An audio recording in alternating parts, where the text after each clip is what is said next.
Bob Crow wasn't Native American, although his fellow farmers often liked to rib him about his surname. Tall and well-built, the jokes at his expense were only ever done in good jest by people who knew him well.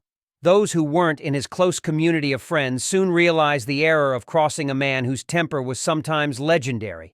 If you were invited into his circle, he would tolerate a lot. Outside that circle of friends and family, and he would step on you soon as look at you if you crossed him.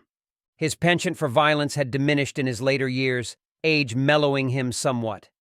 Now in his 50s and with an ever-expanding waistline, he was wise enough to realize his days of smacking people in the car park of the local bar were pretty much over.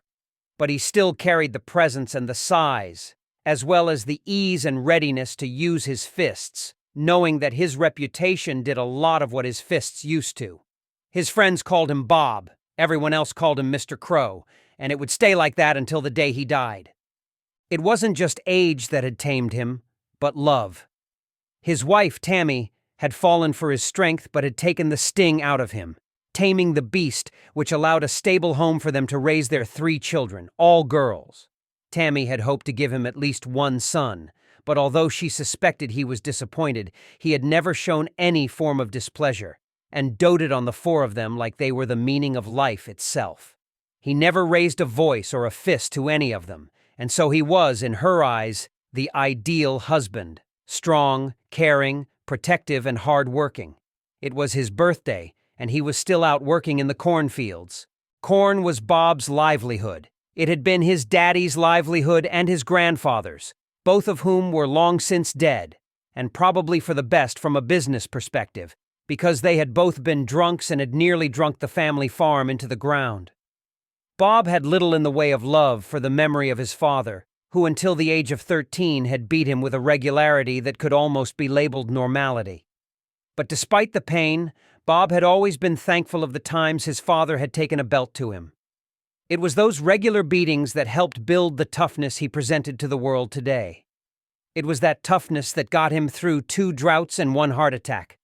It took a lot to keep Bob Crow down. Bob was not able to remember the many unwritten laws his father had held over him. Nor was he able to remember why he was beaten that particular night almost 40 years ago. But Bob remembered the beating like it was yesterday. It was the first time that Bob hadn't cried.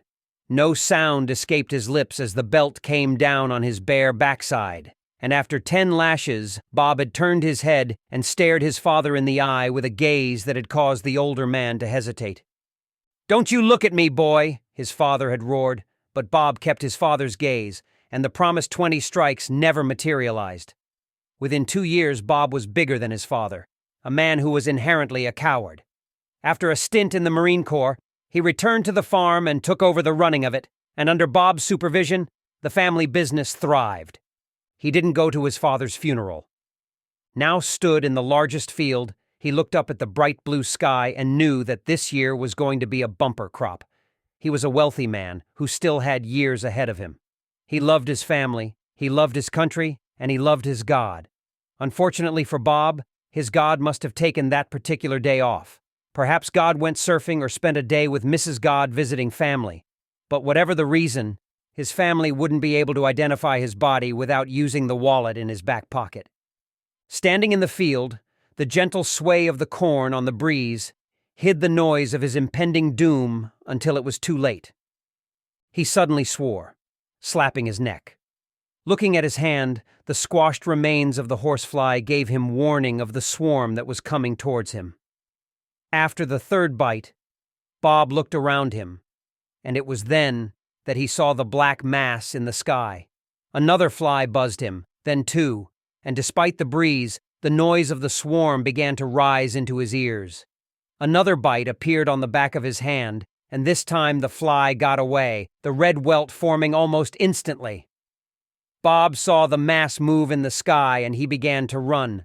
The local sheriff would find his body later, at the edge of the field by the small dirt road that ran along the border of his property.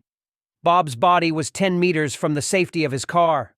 Although it was not known for horseflies to swarm like that, over 200 people were caught and killed by this abuse of nature, thousands more needing medical attention.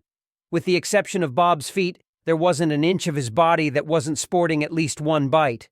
and yet when the body was discovered, there wasn't a fly to be found. The gates of hell creaked with the weight upon them.